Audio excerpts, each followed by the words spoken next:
ladies and gentlemen. It's a real honor to be here, to talk to you, and I want to make one disclaimer first. I am not an economist, I'm a management scholar. No? So my level is not the 30,000 feet, but maybe the 30 feet, also in India. In that respect, I will try to structure my presentation along 4 areas. The first one is, I would like to introduce you a global outlook from what I experience when working with all kinds of companies, be it Swiss, be it Australian, be it German companies, also Indian companies, on what we face as a challenge today, along the topics of robotics and globalization, digitization and access-based business models, and what it actually does to most companies when their products are commoditized, when their services are commoditized, and there's a huge price pressure on the companies. So this is something that also in India many companies face, and this is what I am working on most to a certain degree. I will then switch to actually our response on the microeconomic level and saying how do we help companies to differentiate. And then I will switch very quickly to 2 examples of decision what innovation, our concept that we apply in India. One will be a company called Sergio, which is a data satellite analytics company, which is working mostly for banks and insurance companies in India, helping to reduce transaction costs when interacting with farmers. I'll also share a few other things we do, like flood monitoring, etc. We have been recently involved in Kerala. And the second one is Chivana Vitality. That's a water shop company we have established in Udaipur, where we deliver 20-liter water campers every day to more than 5,000 households. So it's a reverse logistics, last mile logistics, let's say, problem that we have tried to solve, that we're still trying to solve, and this is where my experience comes from in India, on the ground, from handling GST to many other things. So, and finally, again, I'll be trying to provide 5, let's say, propositions from an outsider still to a certain degree, comparing my experiences in India and China, with the overall message that India should, can, and must be more self-confident when it deals with other nations, but also when it deals with multinationals. There's a huge market here. There's a lot of problems to solve where people and companies can contribute. We just need to make them look in the right direction. I hope this is okay. Very quickly, today, when we work with companies, and my job as professor at the University of St Gallen, as a director of the Asia Connect Center, is basically managing small, mid, and multinational corporations in helping them to understand how does the future business context in Asia look like, but also how does the business context look like in the future, driven by digitalization, driven by all sorts of AI, Industry 4.0, all the buzzwords you can imagine. Because as in India, in Europe nowadays, most senior executives have the challenge that their business context, their business environment is changing rapidly, from the geopolitics, I don't need to talk about, to socioeconomic changes, to technical advancements. And most companies are sheerly overwhelmed in how they should actually gather and process the amount of intelligence necessary to understand how their business environment will look like in 5 years from now, and how they have to adapt their business models. And this is true, again, as I said, from America to Europe to Asia. We have 3 elements that we currently have to face. First one is the robotics element, the physical automation that is happening at the moment, along with still a very high standard of globalization. Especially for Europe, this means that I can produce European Swiss quality more and more wherever the sales market is. I don't need to have qualified, skilled labor force in Europe to produce high quality, because I'm more and more replacing them through robots. Obviously, we also see these kind of trends happening in India to a certain degree. I am not the economist to have the numbers, to be honest. This is, what you are anyway the better experts in. But I just know that Hyundai, for example, has the second most productive operations plant all over the world in India. Why? Because they have 80% done with robotics. There's a second trend that is driving many, many companies, obviously, when we talk about digitization, the platform economy, where we have more and more companies with a very thin layer being the actual interface to the customers. Ola, Uber, Airbnb, many of those platform economy driven companies. Digitization per se leads, in generally, simply to more transparency. I can compare better with e-commerce. I compare prices. I haven't booked my hotel yet for the night, maybe from Friday to Saturday. In India, 5 years ago, I would have been worried, or maybe 10 years ago. Nowadays, there's so many platforms, it's so professionally done, but there's price competition, there's transparency. This can be for the better or for the worse. And we have obviously more and more access-based business models driven, you might know it under the label of the sharing economy, where we have climate change and the financial crisis happened in 2008, giving the whole sharing economy a big push. And nowadays, more and more, a lot of manufacturers are actually facing the challenge that they have the problem of differentiate yourself. I would like to just summarize this, for example, under the umbrella of mobility nowadays. See, in Europe, in Germany, in Switzerland, we still own a lot of cars, but we have more and more also car sharing concepts coming up. So, first of all, with the car sharing concepts, I am not that much interested anymore whether I actually have, when I rent a car for 1 day or half a day, or I have it as a taxi, whether it's a BMW or an Audi, when I'm looking for a premium car, because it's a premium car. And I actually do not care because it's not my ownership anymore. I can't display my image anymore. With the digitalization trend has actually allowed to be flexible and change. I still have a car at home, but I only use it for private reasons because I still have 2 kids and a wife and we sometimes go out. But on professional, I'm traveling to any city by train, I book a mobility car, and I never know what kind of car, but I can say I want a better car or a worse car. So for the car manufacturer, this is disastrous. Combined with the robotics element, more and more we have, obviously in the automotive sector, especially Chinese companies, providing high quality cars. So what does this lead for BMW and Audi and many other companies that are building primarily their premium, their value creation, not on the technical aspects anymore per se, but on the brand, actually with nothing. And today, again, as a consumer, I'm not interested anymore in a car, a BMW 5 Series or 7 Series, if it has 2 features more. What is it really compared to an Audi A6 or A8? I just deliberately take the premium models. What I want to have an efficient movement from A to B. And that means with digitalization, I want to maybe have a pickup from my home to the train station, from the train station to another one, and I want to drive myself to another location. Or I want to have a taxi waiting for me. Or I want to have an AI solution telling me, Roger, your flight, is still on time, but we have some problems along the train line, and I'm still sleeping. So it wakes me up and gives me an Uber, so I still reached in time to the airport. This is today where the value creation is happening.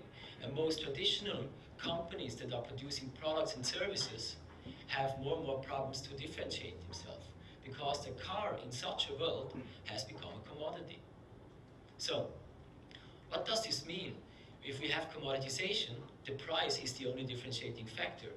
And if price is the only differentiating factor, I have fewer margins, and I have a problem to reinvest, to innovate to a certain degree. So, if you would be now a group of management experts, executives, how I do my executive education courses, I would ask you now, how do you differentiate in the future? How do you make sure your company is not just a commodity player and a few, thin layer companies, Google, Baidu, Tencent, etc., are actually controlling you. This is one of the biggest questions that we are currently facing, and where India, I believe, if we put it right, have a certain chance to win a part of the game at least, because what we promote is wow, we don't see it now here at the level.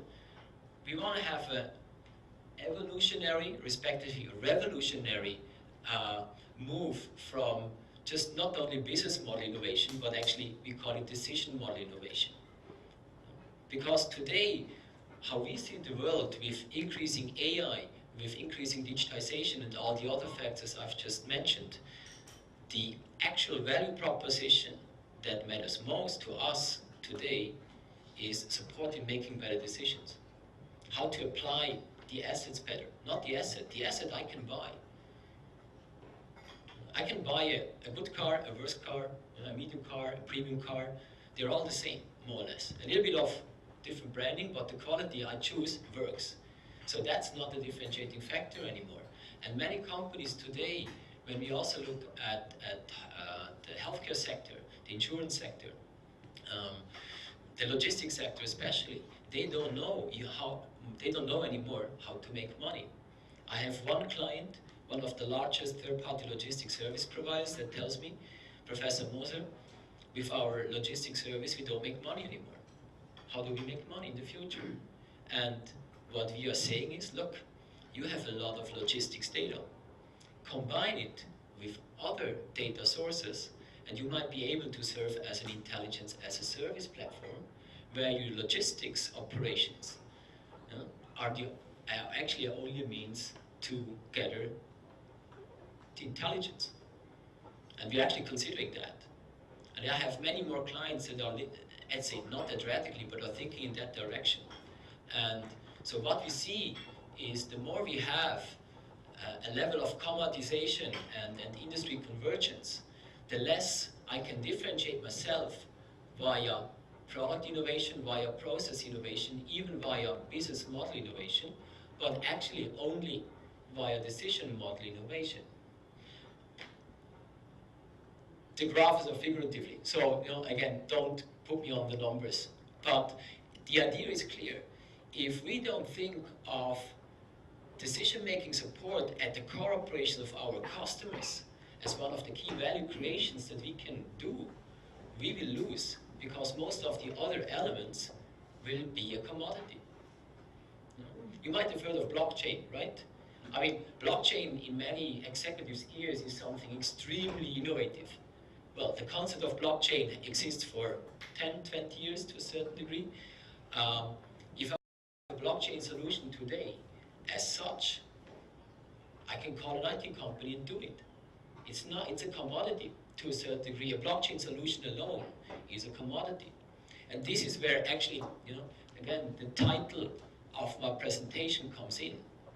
Today, to be successful, to be competitive, technology integration from different areas matters much more than sheer technology innovation, especially to improve productivity.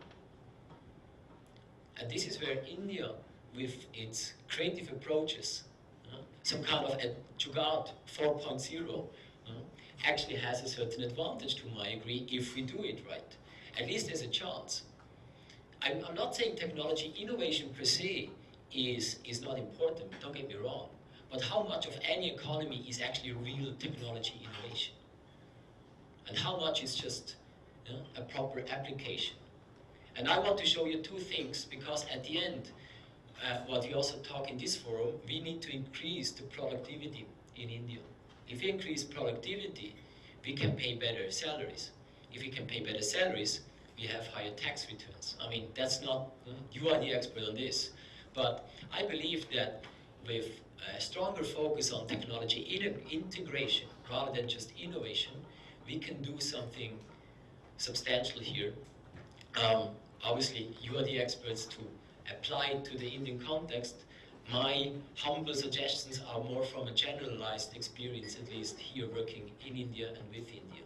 So when we integrate decision, or when we apply decision model innovation, all we need to do first is listen to the decision-making needs of our clients.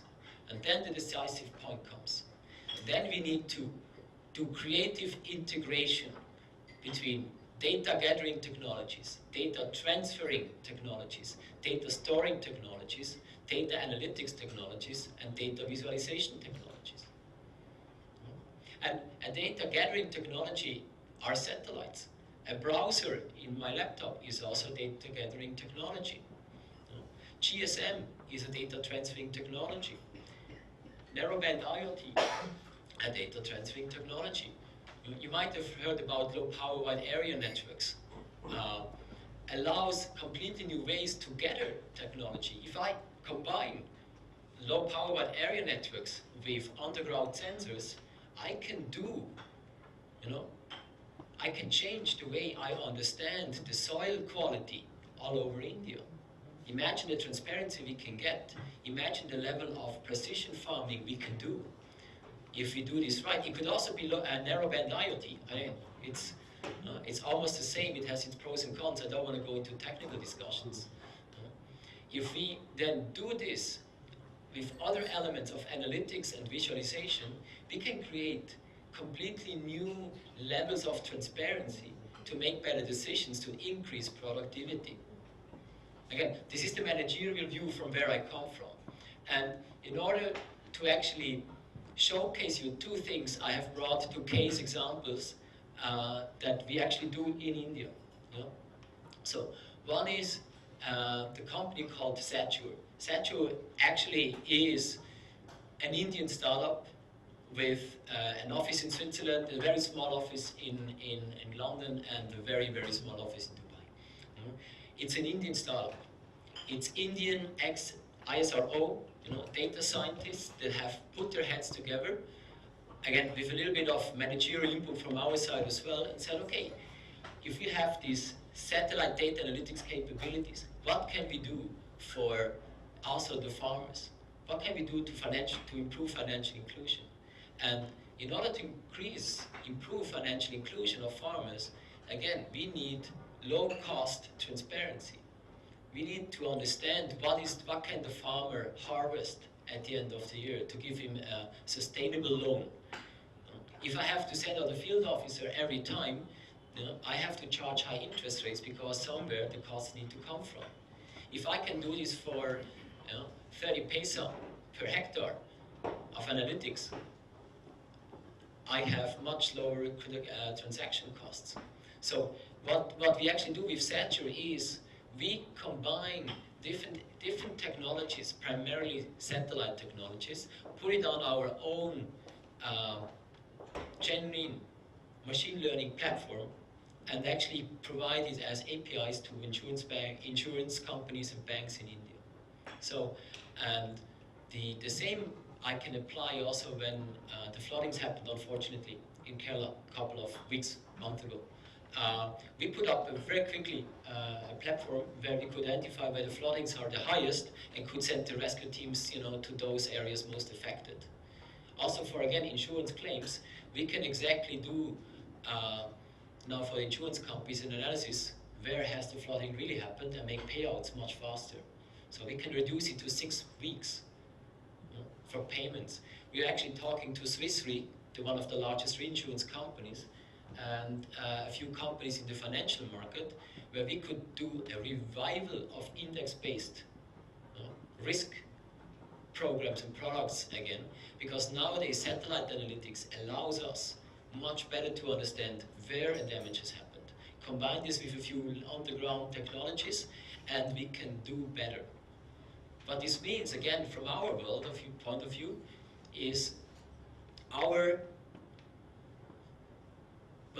the Indian satellite data analytics experts that we have on board, two of the co-founders, they are world class. This is where India has a clear comparative advantage worldwide. So this is why I marked it blue. Otherwise, it's a combination of classic technologies and a little bit of innovation. We have developed our own data fusion link. We have developed our own analytics approaches, etc. And we are very successful, not only doing business in India, but we also help global agri-input providers in Africa, in Indonesia, and in Europe. At the beginning of next year, I have an invitation by the largest insurance company in Bavaria, in Germany. They cover 80% of Bavaria's infrastructure and agri-market. This is an Indian company. But why is it so successful? Because we drive the company from a decision model innovation perspective. We constantly ask the client, where do you need more transparency? And then we turn this into data requirements, and the data requirements we turn into technologies. But we have basically nothing really innovated. We have just done an innovative, creative combination of technologies. Even more so, my longest engagement to a certain degree in India is Jivana Vitality, located in Udaipur. I'm actually very proud because these are 3 Swiss students, ex-students of mine, that I inspired to develop a water shop concept, and we have been on this since 2014. And what we do, again, we have the classic water shop concept, where we produce clean drinking water, roughly 20,000 liters per water shop per day, and then distribute the water in 20-liter water campers to roughly 1,000 clients max per water shop. At the moment we have 5 water shops in Udaipur. So that means max we serve 5,000 families times 5, 25,000 people that we provide with clean drinking water every day. We actually have made losses at the beginning. We had a very generous Swiss investor who gave us time. So what we did, again, from a decision model innovation perspective, it's not the water, it's not the power, it's not the water purification technology that matters. We can work with any. It's the efficient logistics that matters. And we provide 20 liters of water, chilled, home delivered every day for 25 rupees per water camper. With Swiss drinking quality water, more or less. Why can't we, and by the way, we pay our drivers roughly 10 to 11,000 Indian rupees. C2C 13 to 14,000 in Udaipur. So, you know what I mean? We don't make the money by paying low salaries, because we actually have developed our own water shop ERP software. We have developed our own driver app, our own customer app. And what we basically have done is we have solved to a certain degree the last mile delivery problem. Imagine we give every customer 1 month of credit. They don't have to pay upfront. They don't have to pay a deposit. We can also increase, if we have some more money, we can give them 1,500 rupees credit. Imagine what we can do with Flipkart or Amazon, because you know, cash on delivery, normally people reject products because they don't have the cash when the delivery comes. We see them every day. We also can give them 500 rupees credit. They pay it back in 2 weeks. Otherwise, we just don't deliver them water anymore. So there are many, many opportunities, not only with water per se, but with the last mile logistics, given that we have invested into different areas of innovation again. Well, innovation, no. We have combined different technologies. We have applied it to the Indian context. We have created an internal transparency on where is the water camper, where are the drivers, and so on. And this is where today productivity comes from, at least from my own personal experience. This is where we can solve problems. Nothing here is rocket science. Anybody in this room would know enough people to put this together. And this is what I mean with technology integration. This is where we need to push the frontier. We obviously need to have top scientists, don't get me wrong, but at the end, the mass market is pushed by integration. So, I have 5 more minutes. Just a few more suggestions, again, from my experience on India and China. As I said, the impact of decision model innovation on being still competitive is more based on technology integration, leveraging, very specific technology innovation along the data value chain that's just been, provided. And I personally believe that India has such a diverse, interesting market. I'm coming back to the last proposition there, that there is the chance to create global market leaders. in selected areas. Which ones these are, again, you know much better than I do. What we have in China, they have developed these kind of strategies to a certain degree. And I mean, why do you think that Baidu, Tencent, and Alibaba could grow that fast? Because they got protected by the government. They got nurtured, you know, by the government to a certain degree, and they had their home markets. I'm not suggesting that India is doing this per se again. This is a fine-tuning of relevance. But a certain, let's say, stronger demand on localization from Western companies could at least be, you know, analyzed and discussed. The second one on technology integration is really pushing the productivity. I think I explained that. And again, economic and political stability comes also, especially on the long term, for increasing productivity, not only creating jobs. And especially with the rise of digitalization, we need to find ways to increase productivity. And what I would like to highlight again, in Chivana, with the water shop, we have used software to increase the productivity of what we might call people with low skills or lack of formal education rather. So software allows them to be productive. We can also train them, we can also put them into school again, but with a 30-year-old man, I'm not sure whether he will do it. So we need to have short-term and long-term ideas. One of them is using that kind of technology to increase productivity. Then what I really would like to bring across as a message or something that I would try to explore with you is, see, we always talk about Switzerland, where I come from, and we have great universities, excellent research, as India has, at the top. But to based on my own experience, much of the advancements and the competitiveness of Switzerland come from the vocational training, but this is something which already happens between India and Switzerland in terms of different exchange programs, learning programs. We have vocational schools of Switzerland in India and so on.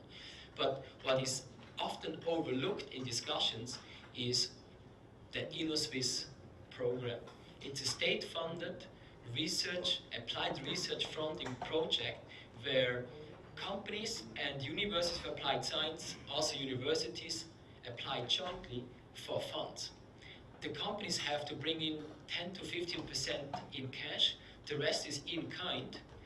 The money that the government is spending only goes to the applied research organization. But the first filter, why does this make sense? The first filter is, the applied research universities, they need to find partners that are willing to pay. And we talk about $300,000 to $500,000 as one research grant. That means $30,000 to $50,000 for Swiss companies. And mostly of them are mid-sized companies, smaller companies. That's some money for them. Plus the in-kind contribution of HR. And the second barrier to make sure only the really valuable projects go through is the experts are not academics.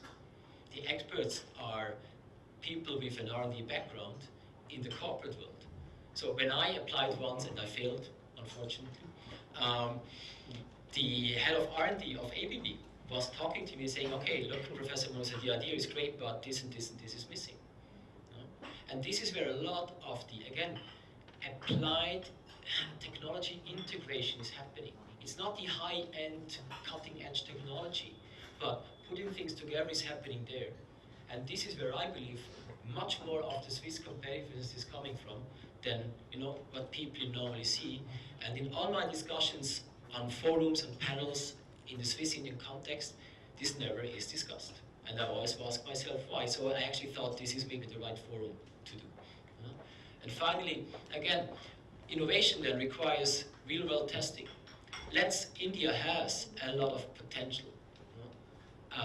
There is, combined with my last one, a request that we should emerging markets, like India, I put it more generally, I believe we too often listen, what has been developed in the Western world by multinationals and their consulting companies, and then we just try to put it here, pay them to actually do it for us.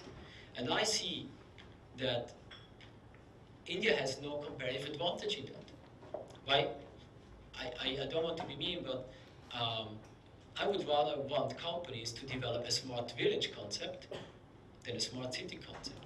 Because I can tell you I'm involved in some smart city concepts in Switzerland. None of them works, you know, so far, and we have a lot of resources to put on it. I have a few startups that have done or tried to develop solutions for smart concepts. None of them has got money because they always say, yeah, the money the government will pay. Who is the government? Which department? Which budget? When? No? And in India, I believe too often, again, India is one of the most attractive markets in terms of size and growth for the really interesting solutions, not only on consumers, that's there, but on infrastructure. And we can say, if you want to do more business in India, let's develop something meaningful. Let's develop ideas again. Let's apply, let's combine, integrate technologies here at the village level. It's not too difficult per se if we put a few things together, but the claim, I think, has to come obviously from the government side. China has done the same. I don't have to tell you, in the automotive sector, in many others where they had to be joint ventures. I'm not suggesting that, but having more of a stand up and saying, we believe in India, we need better solutions for our villages as well. If you want to sell us smart city solutions, let's also do something on smart villages. And that's basically my last point. I hope I could bring in at least some ideas, some sparkling effects to think about. I know 30 minutes is difficult to bring across everything, but again, I want to say I appreciate your presence. I also try to answer questions afterwards. For me, India is my second home. As I said, my two kids have been born in Bangalore. They're Bangaloreans, and all my friends basically are Indians. So for me, I'm traveling back and forth. My wife would come every time again. And from that perspective, I hope that also in a collaboration potentially in the future between us and you in Switzerland and in India, that we can develop some additional ideas for India. Thanks a lot. Thank you.